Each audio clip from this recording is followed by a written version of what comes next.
साल 2020 में दुनिया भर में तापमान इतना बढ़ा कि पुराने सारे रिकॉर्ड टूट गए। वैज्ञानिकों का कहना है कि अगर हम ऐसे ही चलते रहे तो बहुत बुरा होगा। समुद्र का पानी बढ़ेगा, मौसम खराब होगा और जानवरों की प्रजातियां खत्म हो जाएंगी। ये कोई कहानी नहीं है, ये क्लाइमेट चेंज की सच्चाई है। अब हमें फैसला करना होगा। हमारा आज का फैसला हमारे प्लैनेट का भविष्य तय करेगा। ये बहुत जरूरी है कि हम जल्दी से जल्दी कदम उठाएं। अगर हम सबसे बुरे हालात से बचना चाहते हैं तो हमें अभी से काम शुरू करना होगा। हमें अपने आने वाली पीढ़ी के लिए एक अच्छा प्लैनेट छोड़कर जाना होगा। अब बहस करने का समय नहीं है, अब काम करने का समय है। क्लाइमेट चेंज का मतलब है मौसम और तापमान में लंबे समय तक बदलाव। ये बदलाव प्राकृतिक भी हो सकते हैं, लेकिन 19वीं सदी से इंसानों की एक्टिविटीज, खासकर फॉसिल फ्यूल्स जलाने से क्लाइमेट चेंज तेजी से हो रहा है। इन फ्यूल्स को जलाने से ग्रीन हाउस गैसेस निकलती हैं, जैसे कार्बन डाइऑक्साइड, जो एटमॉस्फेयर में गर्मी को ट्रैप कर लेती हैं और प्लैनेट को गर्म करती है। इस गर्मी से हमारे प्लैनेट के इकोसिस्टम्स को बहुत नुकसान हो रहा है। पिघलते हुए ग्लेशियर से लेकर तेज हीट वेव्स तक क्लाइमेट चेंज के इम्पैक्ट दुनिया भर में दिखाई दे रहे हैं। इस फिनोमेनन से इफेक्टिवली लड़ने के लिए हमें इसके पीछे के साइंस को समझना होगा। क्लाइमेट चेंज के एविडेंस बहुत ज्यादा हैं और उन्हें नकारा नहीं जा सकता। 19वीं सदी के अंत से दुनिया का औसत तापमान 1 डिग्री सेल्सियस बढ़ गया है। पिछले 3 दशकों में समुद्र के लेवल के बढ़ने की स्पीड दोगुनी हो गई है। महासागर ज्यादा एसिडिक हो रहे हैं, जिससे मरीन लाइफ को खतरा है। तेज तूफान, सूखे और जंगलों में आग जैसी एक्सट्रीम वेदर इवेंट्स ज्यादा हो रही हैं और ज्यादा खतरनाक होती जा रही हैं। ये बदलाव अलग अलग घटनाएं नहीं हैं, बल्कि एक बड़े और खतरनाक ट्रेंड का हिस्सा है। ज्यादातर साइंटिस्ट इस बात पर सहमत हैं कि तेजी से हो रहे इस ग्लोबल वार्मिंग के लिए इंसानी गतिविधियां ही जिम्मेदार हैं।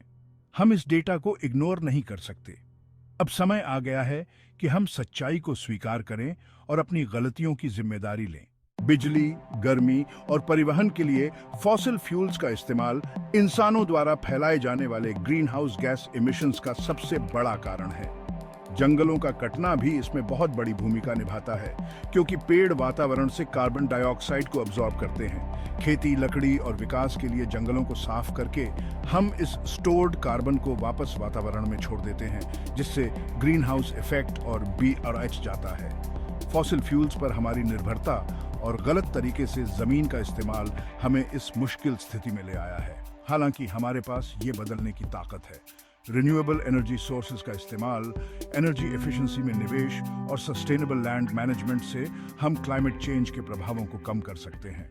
क्लाइमेट चेंज पर कुछ न करने के परिणाम बहुत बुरे होंगे। बढ़ते हुए समुद्र के पानी से तटीय इलाकों में रहने वाले लाखों लोगों को अपना घर छोड़ना पड़ सकता है। एक्सट्रीम वेदर इवेंट्स से इंफ्रास्ट्रक्चर को नुकसान पहुंच सकता है, खाने की कमी हो सकती है और बहुत से लोगों को अपना घर छोड़कर भागना पड़ सकता है, यहाँ तक कि जान भी जा सकती है। तापमान और बारिश के पैटर्न में बदलाव से इकोसिस्टम्स को नुकसान पहुंच सकता है, जिससे बायोडाइवर्सिटी को नुकसान होगा और प्रजातियां विलुप्त हो जाएंगी। क्लाइमेट चेंज का आर्थिक नुकसान भी बहुत ज्यादा होगा। संपत्ति के नुकसान और फसलों के खराब होने से लेकर स्वास्थ्य संबंधी खर्च और प्रोडक्टिविटी में कमी तक कुछ न करने का आर्थिक बोझ पूरी दुनिया को उठाना पड़ेगा। हम जितना ज्यादा इंतजार करेंगे, परिणाम उतने ही बुरे होंगे। हालांकि ज्यादातर वैज्ञानिक इस बात से सहमत हैं, फिर भी कुछ लोग क्लाइमेट चेंज की सच्चाई को मानने से इनकार करते हैं या इसकी गंभीरता को कम करके आंकते हैं। वे अक्सर प्राकृतिक रूप से होने वाले क्लाइमेट में बदलाव का हवाला देते हैं या लंबे समय तक चलने वाले ग्लोबल वार्मिंग पर सवाल उठाने के लिए तापमान में थोड़े समय के लिए आने वाले उतार चढ़ाव की बात करते हैं। हालांकि इन तर्कों का समर्थन वैज्ञानिक प्रमाणों द्वारा नहीं किया जाता है। अब इनकार करने का समय नहीं रहा। हमें समाधानों को अपनाना होगा और एक सस्टेनेबल भविष्य बनाने के लिए मिलकर काम करना होगा।